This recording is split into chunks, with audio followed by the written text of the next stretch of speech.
Pessoal, sejam muito bem-vindos para mais uma aula de biologia. Meu nome é Joverlaine e o assunto de hoje vai ser sobre sistema imunológico, um dos sistemas, que a gente está estudando aí, que está dentro da fisiologia humana. Vamos lá. Pessoal, o que seria o sistema imunológico? O sistema imune representa um conjunto de células, tecidos e órgãos que atuam na defesa do nosso organismo, regenerando lesões, combatendo a presença de micro-organismos invasores e promovendo a cura de infecções provocadas por esses patógenos. Em outras palavras, pessoal, qual seria o objetivo do nosso sistema imunológico? É proteger, contra os invasores, que são conhecidos como antígeno, tá? Que é combater esse antígeno para que o nosso sistema imune fique mais fortalecido.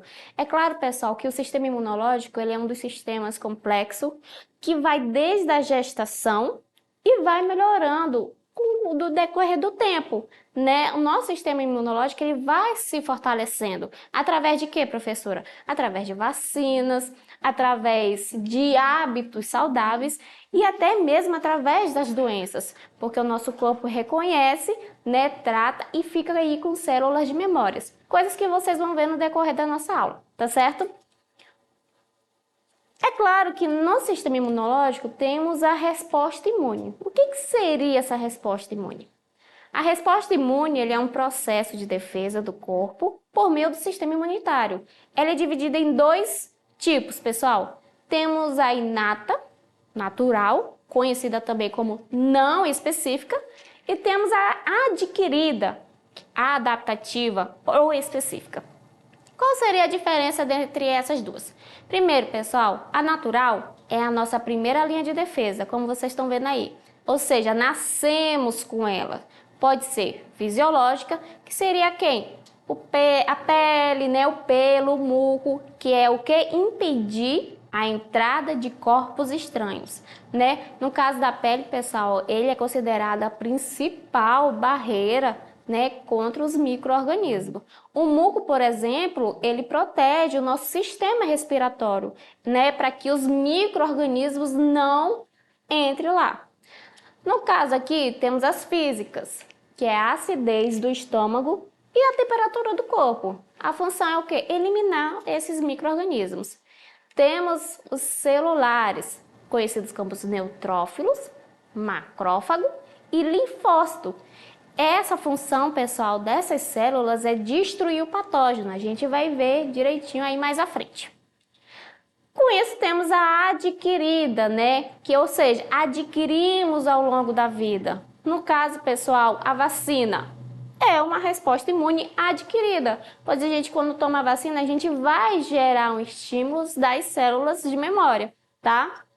Então, a gente vai adquirir aí ao longo da nossa vida, que é uma segunda linha de defesa e se desenvolve quando o organismo está exposto a um patógeno, tá certo? Então, temos essas duas respostas imunes. Com isso, pessoal, a gente pergunta agora, qual seria a origem das células do sistema imune? Primeiramente, pessoal, as células do sistema imune, eles nascem de um tipo de células, as chamadas células troncos, hematopoéticas. E aonde que a gente encontra essas células troncos? Como você pode ver na imagem, é lá na medula óssea, É lá dentro que são produzidas essas células troncos. Geralmente aí, por exemplo, temos o fêmur, que faz a produção dessas células. E a gente vai ver como é que elas se comportam, tá? Quem são os componentes do sistema imunitário? Temos os leucócitos, que são conhecidos como os glóbulos brancos, tá? Então, quando eu falar de glóbulos brancos, estou falando de leucócitos, tá certo? Aqui, são produzidos, como mostrado, pela medula óssea e tem os linfonodos, tá? Que fazem aí a produção desses leucócitos que a gente vai falar. Então, aqui, como você pode ver nessa imagem, a gente tem a origem dos leucócitos, a célula tronco hematopoética, se encontra lá na medula óssea. Só que o que é que vocês estão vendo aqui? Os leucócitos, pessoal, ele vai se dividir em dois. Temos a célula mieloide e temos a célula linfóide, ok? Vamos ver como é que ela se comporta. Na célula mieloide, temos essas células aqui, ó, mastócitos, macrófago, neutrófilos, célula dendrítica, tá? Vocês estão vendo nesse grupo de cima, bem no cantinho, que é o sangue? Nesse grupo, a gente tem essas células que têm esse nome.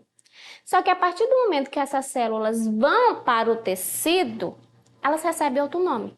No caso do macrófago aí, quem é que vai dar origem no macrófago? É o monócito.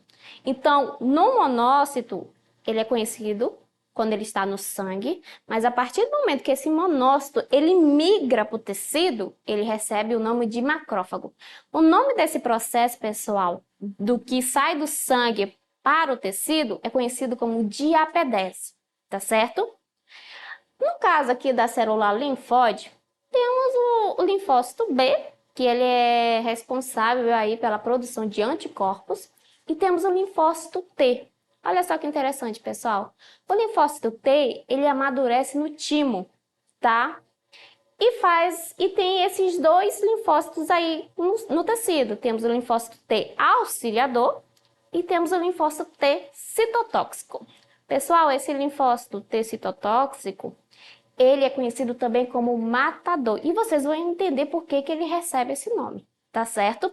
Outra coisa interessante, o linfócito T amadurece no timo, mas ele é liberado pela medula óssea. Já o linfócito B, ele amadurece na medula óssea e é liberado pela medula óssea, tá? Então tem essa diferença entre essas duas células. Outra coisa interessante que vocês podem ver nessa imagem é a célula dendrítica. Recentemente, eles estão considerando essa célula tanto da mieloide como linfóide. Essa célula faz parte desses dois grupos, tá certo? Não apenas mieloide como antigamente. Então, aqui como é que funciona, pessoal, essas células? Como é que ela age? Aqui a gente tem os leucócitos agranulócitos. O que seria agranulócito? Agranulócito é quando não tem grânulos. Na biologia, quando aparece o prefixo A, é sinal de negação, tá certo? Então, agranulócito, como é que funciona? Temos os macrófagos, né? Conhecido no sangue como monócito. Quando ele vai para o tecido, ele se transforma em macrófago. É ele, pessoal, que vai fazer a fagocitose dos antígenos. Quem são os antígenos? Pode ser vírus, bactérias, né? Então, ele é o primeiro a fagocitar, a sintetizar esse antígeno. É ele que vai reconhecer. Depois que ele reconhece, ele vai mandar essa informação para o linfócito T, que é conhecido também como CD4+ auxiliador. Então, ele pegou esse antígeno e apresentou. Tá aqui, linfócito T. A função do linfócito T é o seguinte, é apresentar para o linfócito T citotóxico, conhecido como matador, e para o linfócito B, ou seja, ele apresenta para duas células. Qual é a diferença dessas células e por que ele faz isso? Primeiramente, o linfócito T, pessoal, como vocês estão vendo, ele vai agir diretamente já no antígeno. Opa, apresentou para mim, já vou lá atacar. O linfócito B não. O linfócito B, a função dele é produzir anticorpos para que produza nossas células de memória. Por que, professora, ele faz isso? Para que quando você, for atacado de novo por esse antígeno, o teu corpo está preparado e lembrado. Opa, esse micro-organismo já entrou aqui. Então é mais fácil a gente ter células de memória e produzir mais rapidamente esses anticorpos. Isso a gente fala resposta imune secundária, porque ele já tem essa informação, tá? Então essa é a diferença. Linfócito T citotóxico ou matador, ele já vai diretamente no antígeno. Já o linfócito B, ele guarda essa informação para ele, para que quando você tiver exposto a esse antígeno, não faça todo esse processo novamente e o teu corpo produza anticorpos rapidamente, tá? Aqui, pessoal, temos os leucócitos granulócitos, né? Que é diferente. Aqui ele já tem grânulos, essas células. Qual é a função deles? O tempo de vida deles é curto e produzido em grandes quantidades em resposta inflamatória. Nesse esquema aqui, vocês estão vendo, uma epiderme, que é a nossa pele, e o que está acontecendo dentro? Embaixo temos os capilares sanguíneos, que tem as células que vocês vão estudar agora. O que está acontecendo aí? Na parte da pele, ela está sendo machucada, lesionada, né? Perfurada aí por uma farpa. Com ele está vindo o quê? Micro-organismos, bactérias, coisas que teu corpo não quer que desenvolva, né, dentro dele. Então, a partir do momento que a sua pele é lesionada, o teu corpo já fala, ei, está acontecendo alguma coisa, ajuda aqui. Então, isso que acontece. Lembra do macrófago que faz a fagocitose? Pois é, ele está lá também. O que está acontecendo? Nesses capilares, nesses tecidos, pessoal, a gente tem os monócitos, uma célula que vai produzir uma substância chamada de histamina. Qual é a função dessa histamina, como vocês estão vendo na imagem? É dilatar esse vaso, que seria o quê? Abrir para que as células ajudem nesse combate das bactérias. Quem é que vai ajudar essas bactérias? São os neutrófilos, tá certo? Qual é a função dos neutrófilos? Ajudar a destruir essa quantidade de bactérias. Por quê? Porque o macrófago sozinho ele não dá conta. Então ele precisa dessa ajuda. Só que qual é a diferença entre esses dois? Primeiro, o macrófago ele vai apresentar o antígeno por linfócito T, auxiliador. Lembra disso? O neutrófilo não. O neutrófilo ele ajuda, porém ele acaba morrendo ali mesmo. Ele não consegue voltar para os vasos sanguíneos. Então ele morre. Então a partir do momento que ele ajuda, consegue eliminar essas bactérias, né? Tem as bactérias mortas, os neutrófilos acabam morrendo, que vai dar resultado de um pus, o famoso pus. Então, professor, o pus ele é resto de bactérias mortas, neutrófilos mortos? Sim, porque ele está ali tentando destruir essas bactérias, tá? Então, em resumo, sua pele é lesionada? Quem entra em ação? Monócito, liberando quem? Histamina. Histamina vai fazer a vasodilatação do teu capilar, que vai liberar quem? Neutrófilo para ajudar a destruir essa quantidade de micro-organismos, tá certo? Então é desse jeito que os leucócitos granulócitos funcionam, tá? E é claro, quais são os órgãos do sistema imune? São separados em dois. Temos os órgãos imunitários primários, que são a medula óssea e o timo. O timo, pessoal, ele é uma glândula, tá? Que fica na caixa torácica, tá? Já os órgãos imunitários secundários, temos esses linfonodos, né? Baço, tonsilas, apêndice, placa de Peer, tá? Que são considerados aí secundários. Então lá, vamos para as questões, para a gente colocar em prática nossos conhecimentos. Essa questão, pessoal, foi tirada lá do livro que vocês receberam, a prova Enem, lá do primeiro ano do ensino médio. Essa questão se encontra na página 60, questão C8H30, tá? Vamos lá. Os vírus do papiloma humano, HPV, na sigla em inglês, causam o aparecimento de verrugas e infecções persistentes, sendo o principal fator ambiental do câncer de colo de útero nas mulheres.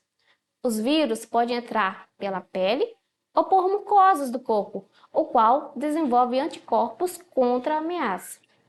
Embora, em alguns casos, a defesa natural do organismo não seja suficiente, foi desenvolvida uma vacina contra o HPV, que reduz em até 90% das verrugas e 85,6% dos casos de infecções persistentes em comparação com pessoas não vacinadas. Olha só o que a minha questão quer. O benefício da utilização dessa vacina é que pessoas vacinadas, em comparação com as não vacinadas, apresentam diferentes respostas aos vírus HPV, em decorrência do que, pessoal? Alternativa A, da alta concentração de macrófagos. Alternativa B, elevadas taxas de anticorpos anti-HPV circulantes. Alternativa C, aumento na produção de hemácias após a infecção por vírus HPV. Alternativa D, rapidez na promoção de altas concentrações de linfócitos matadores. Ou alternativa E, presença de células de memória que atuam na resposta secundária. E aí, como é que o nosso sistema imunológico vai agir com essa vacina? É a alternativa É, né, pessoal? Presença de células de memória que atuam na resposta secundária. Lembra quando eu falei? Quando o antígeno entra no seu corpo, a função dele é o quê? Produzir células de memória, para que quando você tenha de novo contato com esse antígeno, o seu corpo está preparado. Então, uma resposta secundária, para a produção mais rápida de anticorpos, tá certo? Segunda questão, né?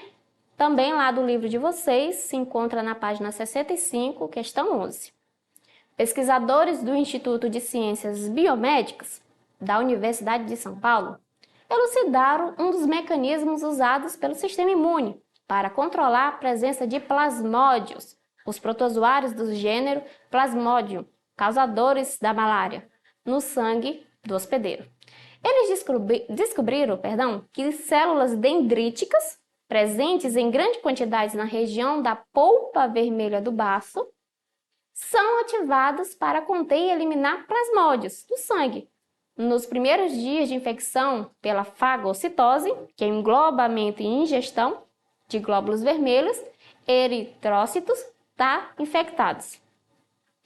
Considerando a malária e o mecanismo descrito no texto, podemos dizer que, alternativa A, os linfócitos T auxiliadores realizam a fagocitose dos glóbulos vermelhos? O que vocês acham?